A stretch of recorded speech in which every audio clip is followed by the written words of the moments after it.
Students আসতেছে ফিনল্যান্ডে তাদের উন্নত জীবনযাপনের স্বপ্নে ফিনল্যান্ডে আসতেছে, কিন্তু তাদের এটা জানা উচিত এবং জেনে বুঝে আসা উচিত যে যে স্বপ্নের হাতছানিতে তারা উন্নত জীবনের উদ্দেশ্যে ফিনল্যান্ড আসতে চায় সেটা বর্তমান পরিস্থিতিতে খুবই ভয়াবহ অবস্থা। ফিনল্যান্ডের বর্তমান জবের পরিস্থিতি অনেক খারাপ। তো এটা মানুষের জেনে বুঝে আসা উচিত। আসার পরে যখন বিপদে পড়বে, হাই হুতাশ করবে, তার থেকে ভালো আগেই জেনে বুঝে এসে এই ঝুঁকিটা অনেক।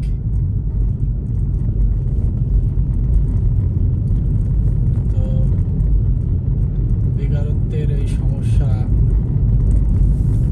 ফিনল্যান্ডের এরকম পরিস্থিতিতে পড়বে এর কারণ হচ্ছে অনেক কারণই আছে। তার মধ্যে করোনার পরবর্তী সময়ে রাশিয়া ইউক্রেনের যুদ্ধ শুরু হয়।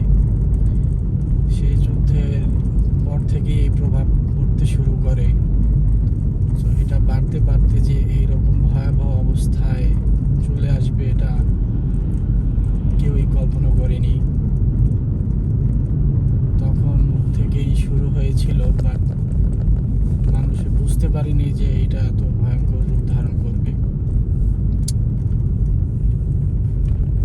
তো সেটার একটা কারণ, এছাড়াও আরও অন্য কারণ তো অবশ্যই আছে। শুধু ফিনল্যান্ডেই নয়, ইউরোপের অনেক দেশেই বেকারত্বের হার বেড়েছে।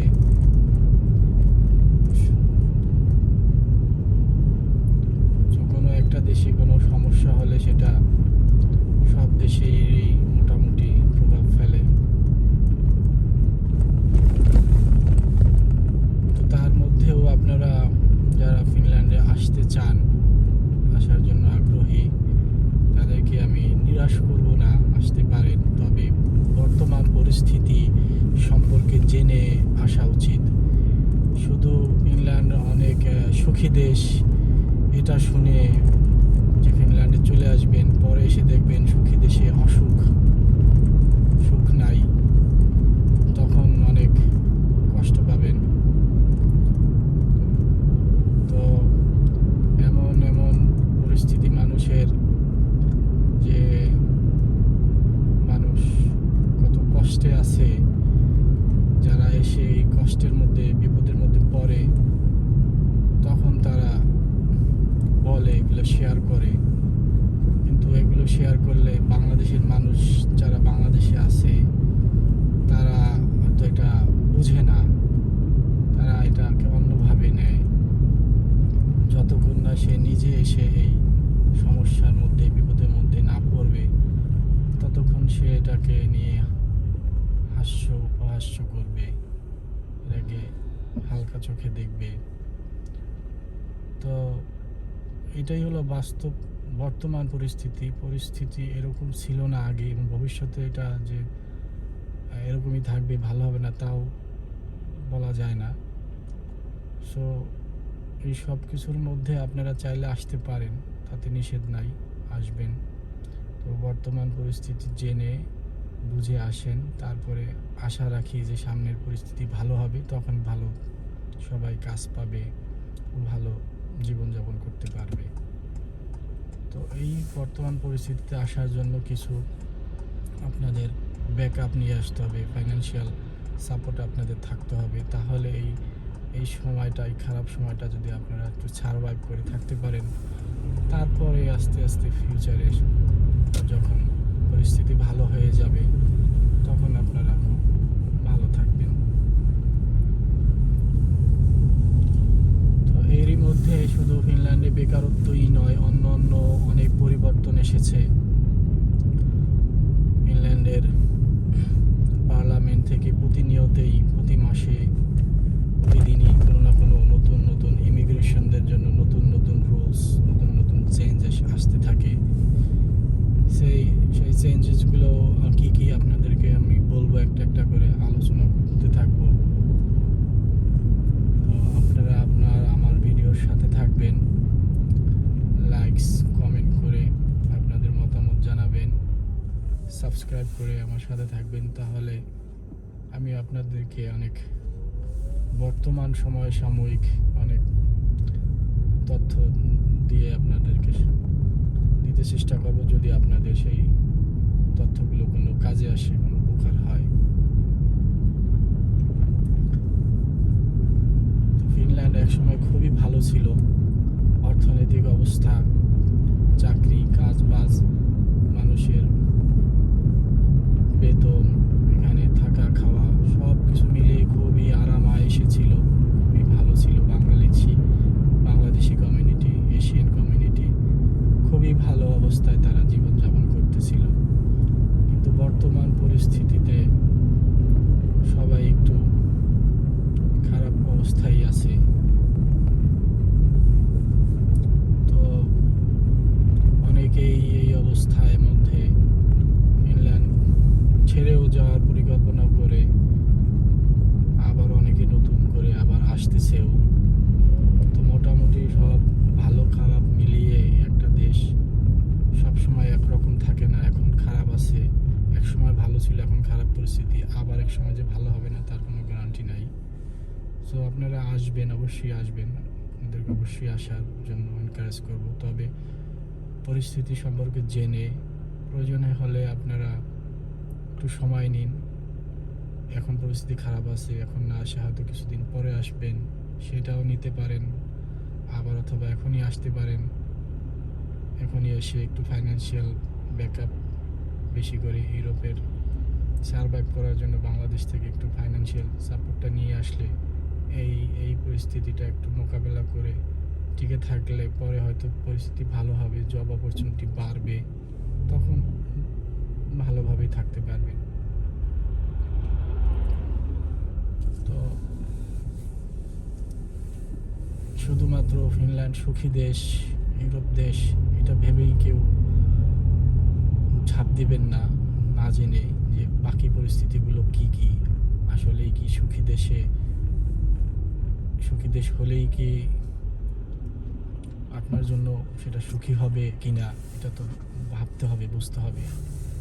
সুখী দেশ তো অনেকগুলো ফ্যাক্টরের উপর নির্ভর করে একটা দেশ সুখী দেশ তালিকায় নির্বাচিত হয়। তো সেইটা যে সুখী হলেই আপনি এসে এখানে অনেক হাসি খুশি, অনেক আনন্দ, অনেক সুন্দর জীবনযাপন করতে পারবেন, এটা তো আপনার জন্য নাও হতে পারে। সুখী দেশ একটা দেশের একটা কান্ট্রির অনেকগুলো 5-6টা ফ্যাক্টরের উপর নির্ভর করে তারা একটা ইন্ডেক্সে তারা প্রথম স্থানে আসে। তাই বলে সবাই সুখে আছে, অনেক টাকা ইনকাম করতেছে, অনেক সুন্দর জীবনযাপন করতেছে, তা কিন্তু নয়। ফিনল্যান্ডের সোশ্যাল বেনিফিট, অনেক সিকিউরিটি, অনেক জিডিপি, সব কিছু মিলিয়ে একটা দেশ সুখী দেশের তালিকায় প্রথম স্থানে হয়। তো সেটার সাথেই তো মানুষ এখন মিলাতে পারে না যে সুখী দেশ মানে তারা যেটা মনে করে, তাহলে সুখী দেশ এর সাথে এত বেকারত্ব কেন বাড়বে, এত বেকারত্ব হার প্রথম স্থানে কি করে হলো। এই জন্য অনেক মানুষ হয়তো সুখী দেশের সংজ্ঞাটা আসলে বোঝে না, যে সুখী দেশটা আসলে কিভাবে সুখী দেশের তালিকায় প্রথম স্থান হয়। সেই সাথে বেকারত্ব জিনিসটাকে তারা একসাথে মিলাতে পারে না। তো সুখী দেশে প্রথম স্থান হওয়ার ফ্যাক্টরগুলো আলাদা, আবার বেকারত্বর কারণগুলোও আলাদা, যে কারণে ফিনল্যান্ডের বেকারত্বের হার বেড়ে গেছে।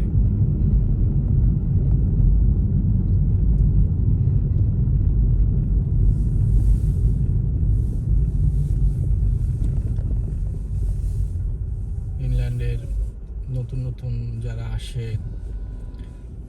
চাকরি পায় না, তাদেরকে এখানে সার্ভাইভ করে থাকতে কষ্ট হয়, তাদের মিনিমাম তাদের বাসা ভাড়া, থাকা খাওয়ার যে খরচ, সেটা তারা দেশ থেকে তাদের আনতে হয়। এখানে কোনো কাজ করে ম্যানেজ করতে পারে না। তো এইরকম স্টোরি অনেকেই ফেসবুকে, সোশ্যাল মিডিয়ায়, বিভিন্ন গ্রুপে শেয়ার করে থাকে। তো এটা তো খুব কিছু মানুষ যখন কষ্টের মধ্যে পড়ে যায় তখন তারা শেয়ার করে, অনেকেই তো শেয়ারও করে না। তো এই জিনিসগুলা অবশ্যই নজরআন্দাজ করলে হবে না, কারণ এই জিনিসগুলোকে মাথায় রাখতে হবে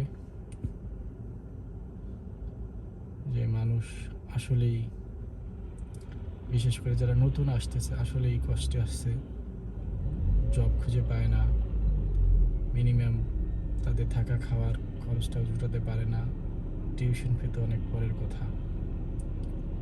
তো আশা করি পরিস্থিতি ভালো হবে, জব অপরচুনিটি বাড়বে, তারপরে মানুষ আগের মতো সুখী জীবনযাপন করবে,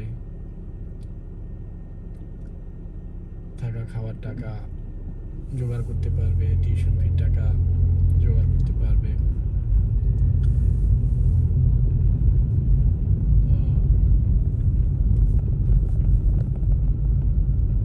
কিছু কিছু স্টোরি মানুষ ফেসবুকে শেয়ার করে দেখি যে তারা যে কোনো কাজ করতেই রাজি আছে, বাট সেই যে কোনো কাজটাও নেই, একদম ছোট, একদম নিম্ন লেভেলের যে কাজ, একদম সে অল্প টাকায় কাজ করবে, সেই কাজটুকু পরিমাণ নেই যে তারা করে মোটামুটিভাবে টিকে থাকবে। তো অনেকেই আবার ফিনল্যান্ড থেকে ইতালি, পর্তুগাল, অন্যান্য দেশে চলে যায় এখানে সার্ভাইভ করতে না পেরে। এরকম ঘটনা আছে।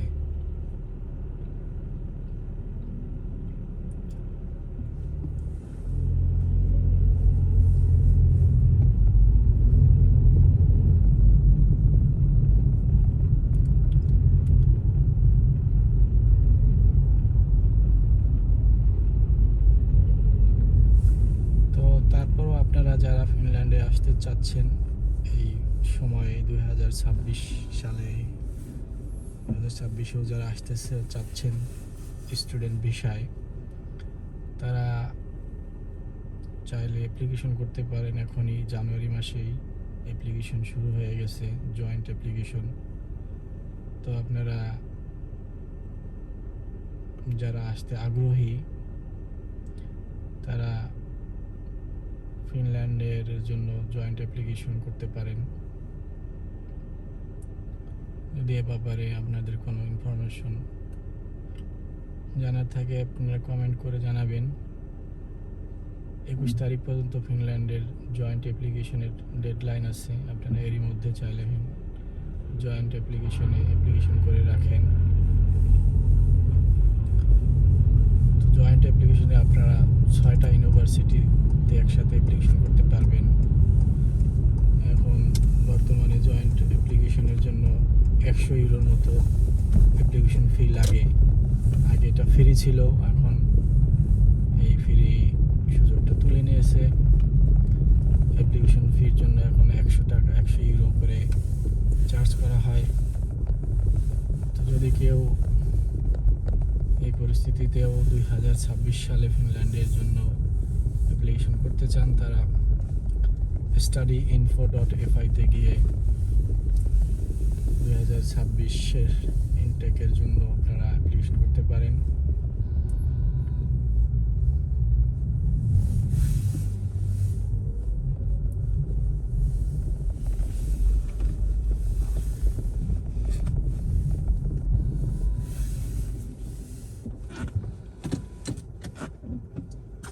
কিভাবে অ্যাপ্লিকেশন করবেন সে ব্যাপারে কোনো হেল্প লাগলে কমেন্টে জানাতে পারেন।